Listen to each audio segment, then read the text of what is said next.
Affinity on one side. You've got Esper Stoneblade on the other.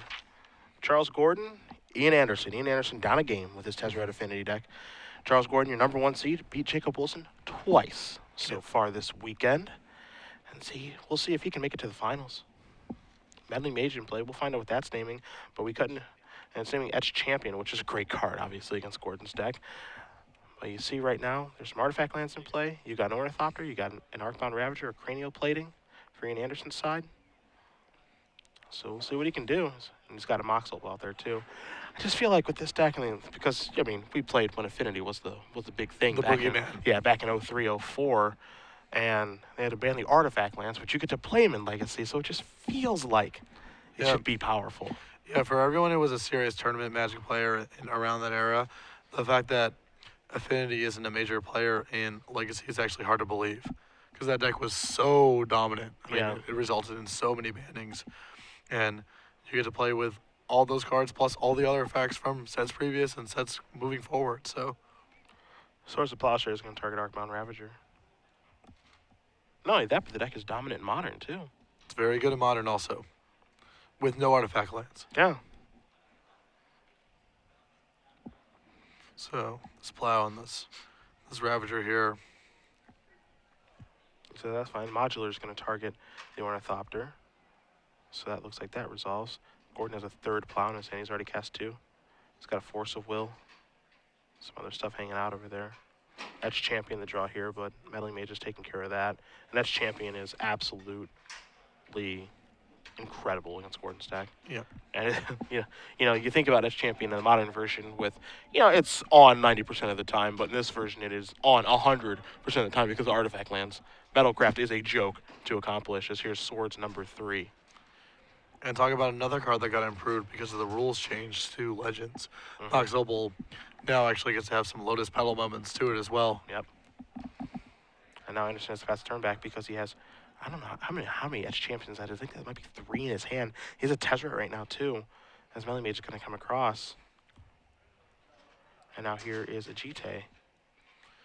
Force of Will, Supreme Verdict, and another Supreme Verdict. And wow, a plating now? Yeah, but he just can't get anything into play. And yeah. Force of Will cover the next thing, and Umezawa's Jite will start doing its thing momentarily. Yeah, if he can only get an Etched Champion in play, it'd be so hard for Gordon to be able to win. But now Meddling Mage gets equipped by Jite, comes across for 2. Anderson's going to move down to 19. Taking a look at the Affinity list, I wonder if he has any removal that he may have brought in. Did he have any in his main deck? Scott. It looks like no removal, nothing like a Galvanic Blast, Dismember, any of that stuff. Doesn't any of that. So Meddling Mage actually just shuts the door on whatever it names, which is good sideboarding there by Charles Gordon. Yeah, now, Charles has a Force of Will to cover a Tezzeret if Ian does draw a 4th land, and the Umezawa's Jite covers so many of Ian's random Memnite, Ornithopter, Vault Scourge, Signal Pest type creatures. And those creatures aren't going to do very much at all. Anderson draws a card. There is a Memnite. He's drawn 2 of them. Nice. Those don't do anything. That's why Jite's good. Yes. Has to pass the turn back. Gordon draws a card. And every turn that this keeps happening, Jite just keeps better and better, and then it'll kill you. So he's going to come across for 6. And then 2, 4, 6, 8, 9, 10. As now a Springleaf Drum is drawn. Nice. Yeah. Affinity has its moments. There are times when it looks absolutely ridiculous, and then there are times where it looks decidedly mediocre. And I think we've cut into a game where it looks decidedly mediocre. 3 Swords of Plowshares is tough for any creature deck to overcome. Yeah. So here's a Memnite. Going to try to get in the way here.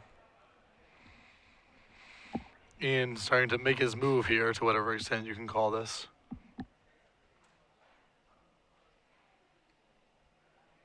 Passing the turn back.